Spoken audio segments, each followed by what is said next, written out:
In this video, we will show you how to clean and maintain your pruning shears. Before we start, please remove the battery. Initially, we clean the blades using a soft brush, followed by a wipe with a cloth.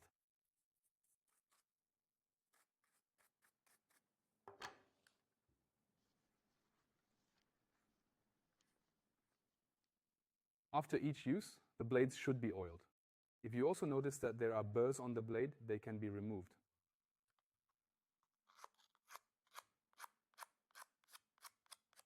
If the blade has become blunt, it can be sharpened using wet sandpaper or a wet whetstone. To oil the blade, a universal oil spray can be used.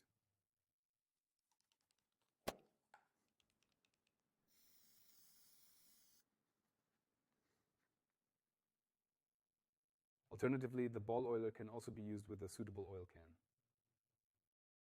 After the pruning shears have been cleaned and maintained, they can be stored with the blade open and the blade cover attached. You can find further information on our website.